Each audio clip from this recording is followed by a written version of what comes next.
Topic है हमारा कि what do you understand by the term legal rights. ठीक है,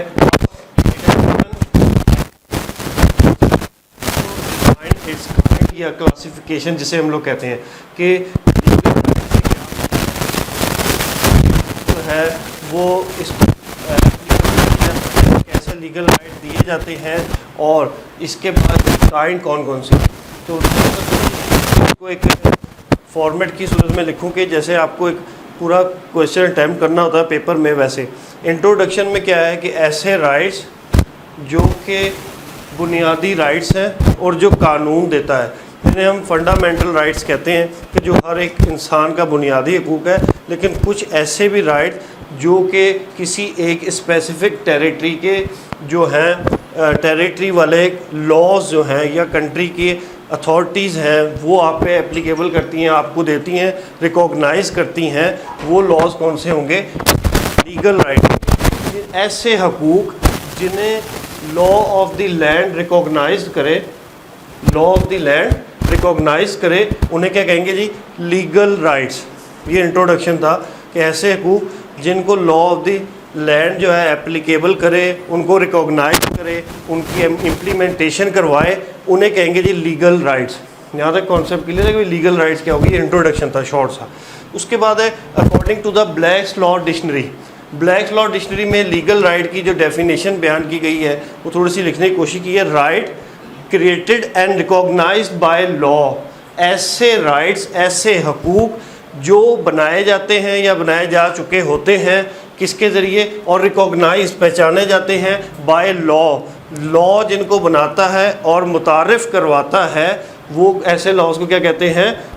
लीगल राइट्स। टॉपिक के ऊपर ध्यान में रखना है आपने कि बात हो रही है हमारी लीगल राइट्स पे। ठीक है, तो लीगल राइट की बात होगी। ब्लैक लॉ डिक्शनरी कहती है कि rights created and recognised by law that is called legal rights. अच्छा, उसके बाद डेफिनेशन डिफरेंट ऑथर्स की हैं। डेफिनेशन ऑफ लीगल राइट्स में मैंने लिखी जी सॉलमेंट की डेफिनेशन। ये मुझे कंप्रिहेंसिव लगी क्योंकि जो है ये अच्छा जूरिस्ट है, लॉ से रिलेटेड काफ़ी सारी इसकी रिसर्च है। तो इसने जो डिफ़ाइन किया है लीगल राइट्स को, a right is an interest. Right एक ऐसा मफाद है, ऐसा फ़ायदा है, बेनिफिट है, किसी इंसान का इंटरेस्ट है, इज़ एन इंटरेस्ट रिकॉग्नाइज्ड और प्रोटेक्टेड, रिकॉग्नाइज्ड और प्रोटेक्टेड बाय लॉ, जिसको पहचानता है। रिकॉग्नाइज मैंने होता है पहचानना। पहचानना मीन्स क्या होता है कि उसको ओन करना। कोई भी लॉ है, बना है, कुछ लॉज इंटरनेशनल लॉज होते हैं, वो एक स्पेशल लोकेलिटी में, किसी कंट्री में सम टाइम जो है वो लॉ किसी और कंट्रीज़ के वो नहीं रिकॉग्नाइज किए जाते। फॉर एग्ज़ाम्पल ड्रिंकिंग का लॉ है पाकिस्तान में, जो है उसको किसी और तरीके से देखा जाता है जी। अरे और दूसरे कंट्रीज़ में पार्ट 1 है जी आपका, और दूसरे कंट्रीज़ में हो सकता है वो कंट्री की जो होगी लॉ ऑफ द लैंड होगा वो उसको रिकॉग्नाइज कर रहा होगा, और हमारे लॉ ऑफ द लैंड है वो मुस्लिम्स के लिए रिकॉग्नाइज नहीं करेंगे, वो नॉन मुस्लिम के लिए रिकॉग्नाइज करेंगे, but after fulfilment of some procedure, या उनको कहते हैं कि जी उनको कुछ लाइसेंस ग्रांट करके फिर जो हमारी है माइनॉरिटीज़ हैं उनको वो एक ड्रिंकिंग के लिए ज़्यादा दी जाती है, उनको कहते हैं जी परमिट बना के दिया जाता है। ठीक है, तो अब जो लॉज जिनको law of the land recognise करे और प्रोटेक्टेड बाय द लॉ हों, ऐसे कानून, ऐसे लीगल राइट या ऐसे राइट जिनको law of the land recognise करे, पहचाने, उनके बारे में बताए और उनको प्रोटेक्टेड बाय लॉ, उनकी प्रोटेक्शन भी प्रोवाइड करें लॉ के ज़रिए, those laws are called legal rights. ठीक हो गया। उसके बाद कहता है अ रूल ऑफ राइट, ऐसे कवायद व ज़वाबित जिनके अंदर लोगों के हकूक़ मुतय्यन किए गए हों। उसके बाद it is any interest respected for which duty, it is any interest, ये कोई ऐसा मफाद है, रिस्पेक्टेड जिसको इज़्ज़त दी जाती है, फॉर विच ड्यूटी, जिसके लिए कोई ड्यूटी किसी के ऊपर इम्पोज की जाती है। वर्ड बाय वर्ड ट्रांसलेशन समझा रहा हूँ उसकी, कि इट इज़ एनी इंटरेस्ट, ये कोई भी मफाद हो सकता है, रिस्पेक्टेड फॉर विच ड्यूटी, और जिसकी रिस्पेक्ट से कोई ड्यूटी किसी के ऊपर लगे, किसी के ऊपर कोई रिस्पॉन्सिबिलिटी क्रिएट हो, लागू हो। And disregard which is wrong, किसी ड्यूटी की रिस्पेक्ट करता है और इसकी डिसरिगार्ड कहते हैं उसको झुटलाना, उसको जो है फॉलो ना करना। किसको फॉलो ना करना? लीगल राइट को कोई बंदा फॉलो नहीं कर रहा तो उसको क्या करता है? विच इज़ रॉन्ग, उसको डिसरिगार्ड करता है, किसी भी गलती को डिसरिगार्ड करता है, उसकी इनकरेजमेंट नहीं करता, उसे डिसकरेज करता है, डिसरिगार्ड करता है। तो ये एक सॉल्वेंट की डेफिनेशन थी कि यूँ समझ ले सॉल्वेंट का मेन एक्सपोनेंट क्या है। सॉल्वेंट कहता है कि सॉल्वेंट इज सेइंग कि एनी राइट्स और या एनी इंटरेस्ट रिकॉग्नाइज और प्रोटेक्टेड बाय द लॉ। अब मैं यहाँ पे थोड़ा सा इजाफा करूँगा, recognise and protected by the law of some specific areas. जैसे मैंने कस्टम का आपको लास्ट टाइम बताया था, तो कस्टम भी एक स्पेसिफिक एरिया के लिए था, लॉज भी जो हैं वो एक स्पेसिफिक एरिया के लिए बनते हैं, लीगल राइट्स। ठीक हो गया। हर कंट्री में वैसे तो यूनिवर्सली एक यूनिवर्सल राइट्स होते हैं, ये लीगल राइट्स जो हैं मोस्टली ये कॉमन होते हैं, कॉमन लॉ में होता है, पूरी दुनिया में सबको ये राइट्स दिए जाते हैं सेम। ये थी जी डेफिनेशन, इंट्रोडक्शन बता दिया आपको, ब्लैक लॉ डिक्शनरी की डेफिनेशन बताई, फिर जो है उसके बाद क्या कहते हैं डेफिनेशन बताई सॉल्वेंट की, फिर ऑक्सफोर्ड डिक्शनरी जो है वो भी बड़ा अच्छा इसको एक्सप्लेन कर रही है, सिंपल सी डेफिनेशन थी तो मैंने कहा ये भी आपको समझा दूँ। Rights recognise by common law. ठीक है, अब कॉमन लॉ क्या होता है? वैसे तो अगर देखा जाए तो वो ब्रिटिश में जो लॉज यूज़ होते थे उन्हें कॉमन लॉज कहते हैं। ठीक है, क्योंकि अंडर द ब्रिटेन हम लोग जो है वो काफ़ी अर्सा रहे हैं, तो उनके अंडर जो भी लॉ होते थे उसे कॉमन लॉ। लेकिन जो common law of the land है यहाँ पे उसकी बात की जाएगी कि जो पूरे मुल्क पे एक ही वक्त में at a time at once applicable हो, वो कॉमन लॉज है। ठीक है, तो ऐसे लॉज और ऐसे जो है राइट्स जिनको लॉ रिकॉग्नाइज करता हो, कौन सा लॉ? कॉमन लॉ रिकॉग्नाइज करता हो, वो लीगल राइट्स है। यहाँ तक समझ लगी बात? अच्छा जी, उसके बाद है parties of the legal rights. अब लीगल राइट्स की पार्टीज कितनी होंगी, क्योंकि ये नोट्स में नहीं है इसलिए मैंने थोड़ा सा आपको चीज़ें एक्स्ट्रा लिखवाई हैं।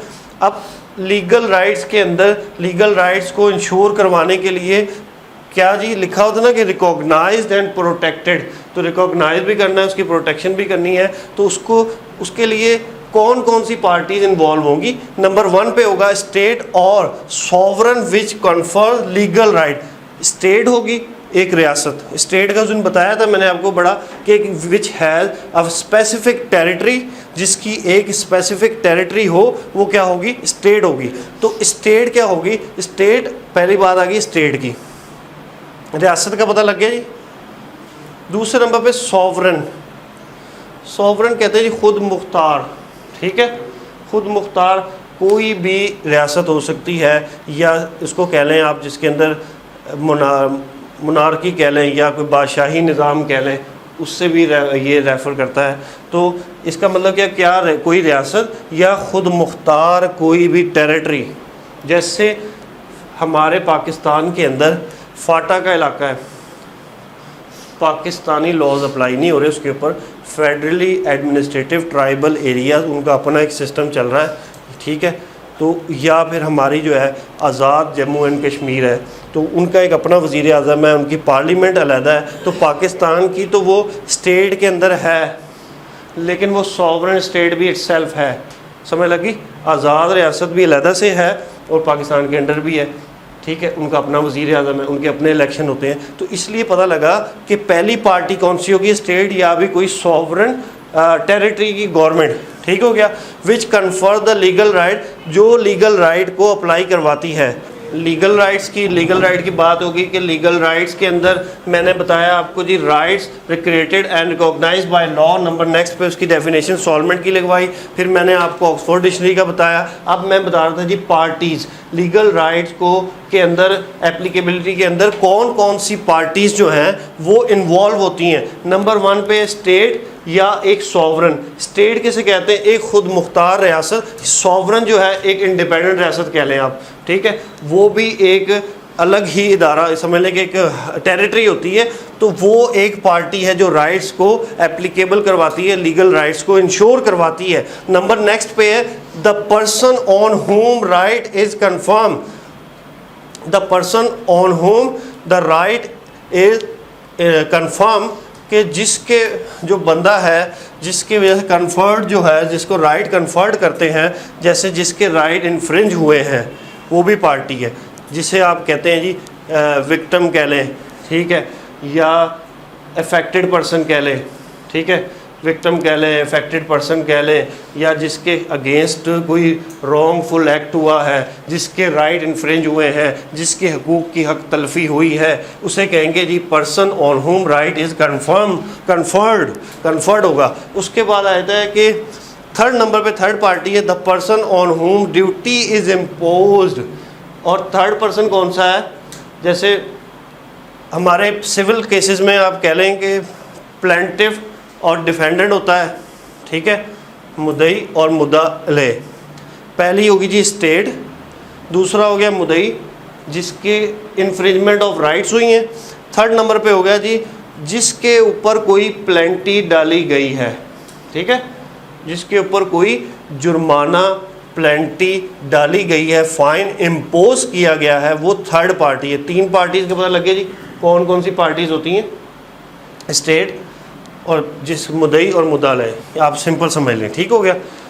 केस करने वाला और जिसके खिलाफ केस हुआ है वो तीन पार्टियाँ हुई। इन्फोर्समेंट ऑफ लीगल राइट, अब लीगल राइट को कैसे लागू करवाया जाता है? नंबर 1 पे है सूट फॉर डैमेजेस। सूट आम पहनने वाला सूट नहीं हो रहा, सूट फॉर डैमेजेस, सूट कहते हैं जी केस को। केस किया जाता है, किसके लिए किया जाता है जी? हर जाने के लिए, डैमेजेस के लिए सूट जो है वो किया जाता है। अगर किसी बंदे की राइट्स की इन्फ्रिंजमेंट हुई है, हर बंदे को हकूक़ हासिल है।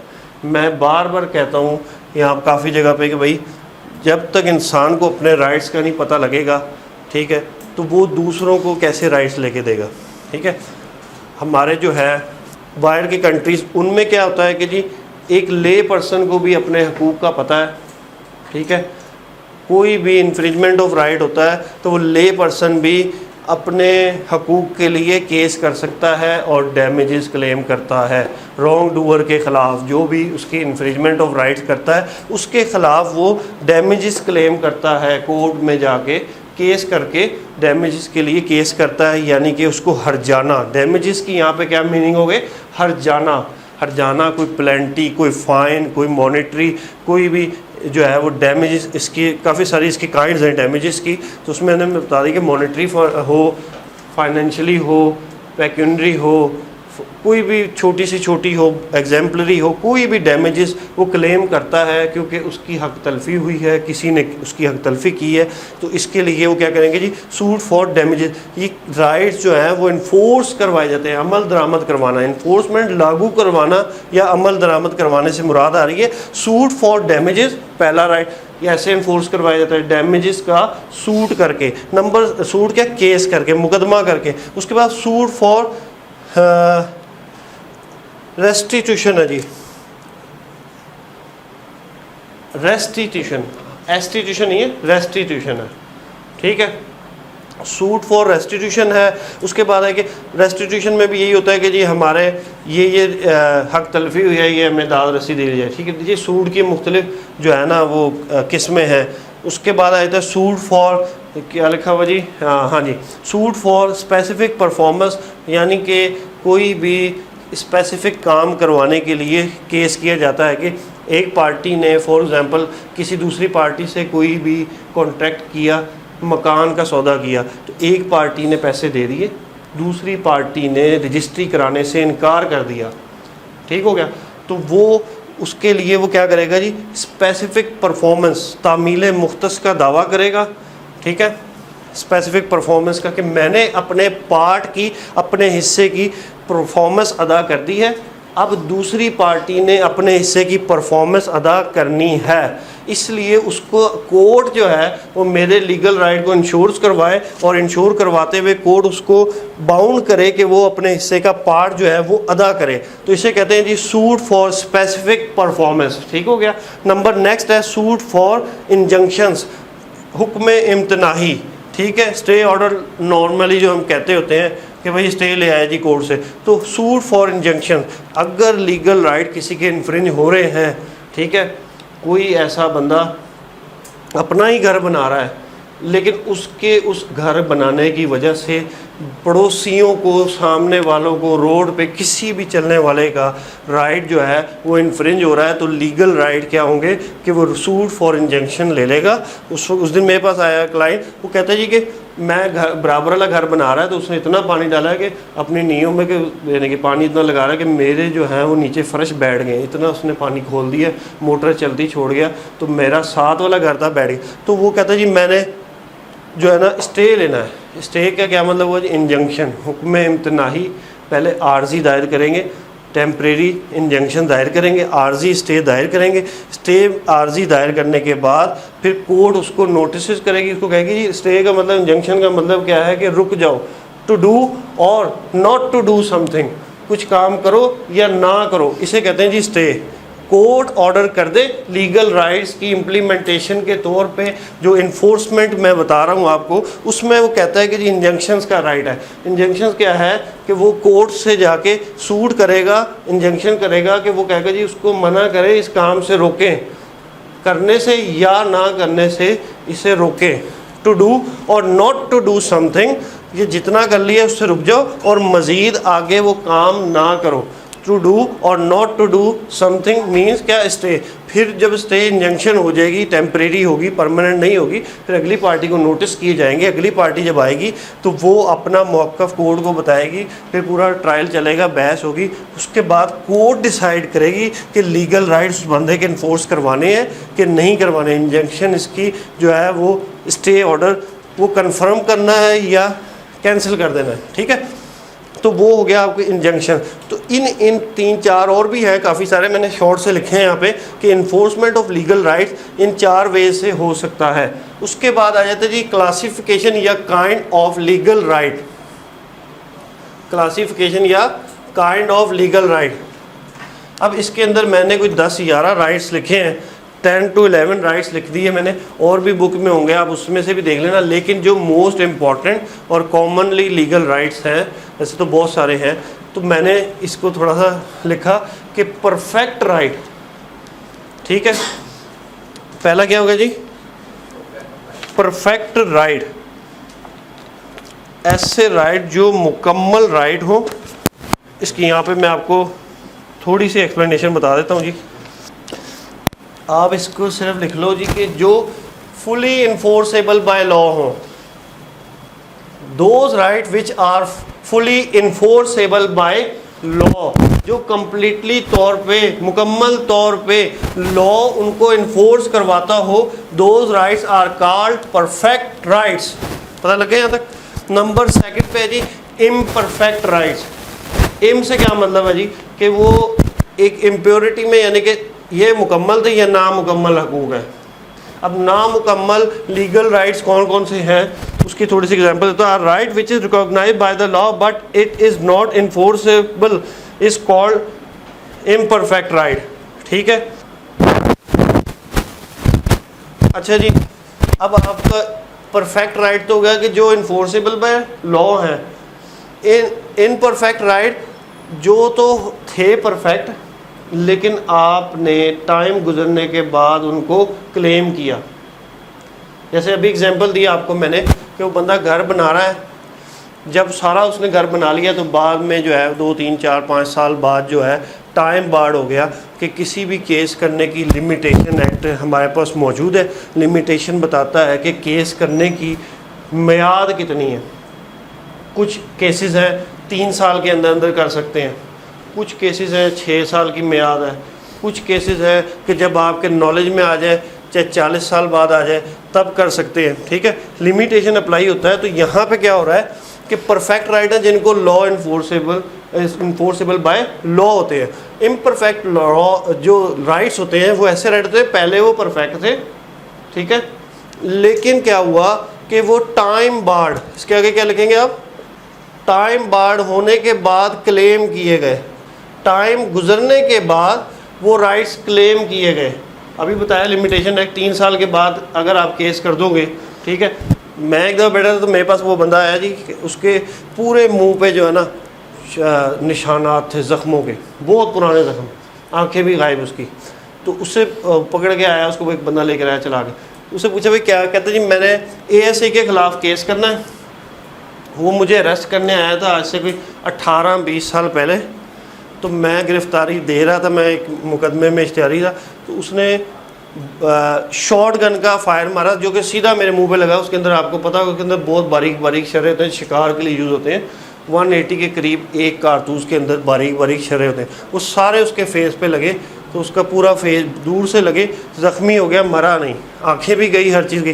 तो अब इम्परफेक्ट की बता रहा हूँ कि वो टाइम बार्ड हो गया, 20 साल वो सोया रहा, 20 साल बाद आ गया जी, कहना अब मैं कहा वो तो अब DSP हो गया होगा। उस टाइम वो अगर ASI था तो 20 साल बाद तो शायद रिटायर भी हो गया हो, DSP नहीं तो कम अज़ कम इंस्पेक्टर तो हो गई, ठीक है। तो मैं कहा तुम उस वक्त तक सोते रहे।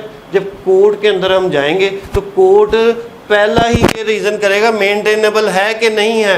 वो कहेगा जी कि टाइम बार्ड हो गया, इम्परफेक्ट राइट तो था लेकिन टाइम बार्ड हो गया, टाइमली आपने टाइम पे सोए रहे। अब वो जैसे कि लॉ का है ना कि law help the vigilant not the indolent. Law जो है वो होशियार की मदद करता है, ना कि सुस्त रोगी, ठीक है। जो अपने राइट पे सोता रहे और बाद में उठ के आ जाए तो लॉ उसकी मदद नहीं करेगा, ठीक है। लॉ उसकी मदद करेगा जो पहले कोर्ट में पहुंच जाए। कोर्ट की नज़र में वो फ़िलहाल एक जो है इनोसेंट बंदा है, कोर्ट कहेगा जी इसके इन्फ्रिंजमेंट ऑफ राइट हुए। तो वो आ गया 20 साल बाद मेरे पास। मैंने कहा भाई टाइम बार्ड है, तुम्हारे राइट क्या हो गए? लीगल राइट तो था तुम्हारा कि तुम्हारे खिलाफ जो है उसने एक्ट किया इस तरह का जब तुम गिरफ्तारी दे रहे हो, लेकिन वो अब राइट क्या हो गया? इम्परफेक्ट हो गया, नामुकम्मल, ठीक है। पॉजिटिव राइट जो कॉमन राइट्स होते हैं, जो सबको हासिल हैं, वो पॉजिटिव राइट्स हैं, ठीक है। सबको पॉजिटिव राइट। अब एक होते हैं नेगेटिव राइट्स। पॉजिटिव राइट और नेगेटिव राइट में अब फ़र्क पता लगेगा जब आपको नेगेटिव राइट का बताऊंगा, फिर पॉजिटिव क्लियर हो जाएगा। पॉजिटिव राइट है कि किसी भी काम को करने का हक, ठीक है। नेगेटिव राइट है कि मैं अपने और अपनी फैमिली के अलावा या अपने अलावा बाकी पूरी दुनिया को ना करता हूँ कि मेरे घर में एंटर ना हो। पूरी दुनिया के ख़िलाफ़ राइट है मेरे पास, ठीक है। Each and every person of the world के ख़िलाफ़ मुझे राइट हासिल है कि मेरी प्रॉपर्टी में दाखिल ना हो, मेरी इजाज़त के बगैर दाखिल ना हो, मेरी इजाज़त के बगैर रूम में दाखिल ना हो। ये जो ना वाला है ना, नेगेटिव राइट इसे कहते हैं। किसी को कोई काम करने से मना करने का जो हक कानून आपको देता है वो नेगेटिव राइट है। नेगेटिव राइट का पता लगा। तो पॉजिटिव का होगा कि जो आपको वैसे ही हक हासिल है कोई काम करने का, ठीक है। और नेगेटिव राइट जो है जो आप इम्पोज कर सकते हैं दूसरों पे कि भाई मेरी प्रॉपर्टी है, don't interfere in the my property, don't trespass in my property, ठीक है। ट्रेसपास होता है जो बिन बुलाए आपकी प्रॉपर्टी के अंदर दाखिल हो जाए, तो ये नेगेटिव राइट है। जब डोंट और नॉट का लफ्ज़ आ जाए वो नेगेटिव राइट में आ जाता है। होते ये भी राइट्स ही हैं, लेकिन ये नहीं कि मनफी राइट नहीं होते, दूसरों को राइट नहीं होते, ये आपको होते। पॉजिटिव राइट सबको होते हैं, नेगेटिव राइट दूसरों को राइट नहीं दे। आप दूसरों को मना कर सकते हो उस हक पे कि ये मेरा हक है कि इसके अंदर ना हो, मेरा हक है कि मुझे डिस्टर्बेंस ना करो, मेरा हक है कि मेरी प्रॉपर्टी में बगैर इजाज़त दाखिल ना हो, ठीक है। इवन के आपके यहाँ कोई फ्रेंड आता है, आप उसको अपनी जो है ड्राइंग रूम में या गेस्ट रूम में बिठाते हो, ठीक है, तो वो आपका वो उसका पॉजिटिव राइट है, आपका भी पॉजिटिव राइट है। लेकिन अगर वो ड्राइंग रूम आपने उसको एक्सेस दी है सिर्फ ड्राइंग रूम की हद तक, ठीक है, वो अगर ड्राइंग आप ज़रा अंदर जाते हो कोल्ड ड्रिंक लेने या उसके लिए कोई मेहमान नवाजी करने, तो वो उठ के अंदर आ जाता है, तो वो अब क्या कराएगा जी? ट्रेसपास। उसने ट्रेसपास कर ली, जहाँ तक एक्सेस दी थी आपने उससे वो तजावुज़ कर गया। अब उसने अपनी जो आपने उसको इन्विटेशन दी थी, वो अपनी ड्राइंग रूम तक की एक्सेस दी थी, उसको उसने क्रॉस कर लिया है। तो वहाँ पे आप नेगेटिव राइट इस्तेमाल करोगे अपने कि भाई अंदर नहीं आना। फिर ट्रेसपास की भी आप कार्रवाई कर सकते हो। वो कहेगा इसने मुझे खुद बुलाया था, तो कोर्ट कहेगी कि भाई आपने जहाँ तक बुलाया था वो आपकी एक्सेस थी इस रूम तक, इस रूम में उसने आपको बिठा लिया, अब इस रूम से निकल के आप उसके घर के अंदर चले गए हो, तो ये ट्रेसपास कंसीडर होगा। आगे समझ में बात? बेजा मदाखलत, किसी के घर के अंदर जो है क्रिमिनल भी आ सकता है, बैड इंटेंशन के तहत भी आ सकता है, या कोई ट्रेस पास कहलाएंगे कि जी उसने उसकी प्रॉपर्टी पे मुदाखलत की है। उसके बाद आता है राइट्स इन रैम या रियल राइट। रियल राइट और परफेक्ट राइट तकरीबन सेम है, थोड़ा सा नाम का ही डिफरेंट है, ठीक है। उसके बाद इसका मैं बताता हूँ जी, रियल राइट और राइट, ठीक है, exercisable against the whole world. जो ऐसे हकूक जो पूरी, यहाँ पे लिख देते हैं जी, होल वर्ल्ड के साथ, ऐसे हकूक जो पूरी दुनिया के ख़िलाफ़ आप इस्तेमाल कर सकते हैं। कौन से हकूक हैं जी? भाई मुझे ज़िंदा रहने का हक़ है, पूरी दुनिया में आप इस्तेमाल करोगे, मुझे ज़िंदा रहने का हक़ है, खाना खाने का हक़ है, कपड़े पहनने का हक़ है, आज़ाद घूमने का हक़ है, ठीक है। ये ऐसे राइट्स होते हैं रियल राइट्स कि जो पूरी वर्ल्ड के अगेंस्ट आप इस्तेमाल कर सकते हो, पूरे वर्ल्ड में आपके वो मिलेंगे, पूरी वर्ल्ड में आप इस एक्सरसाइज कर सकते हो।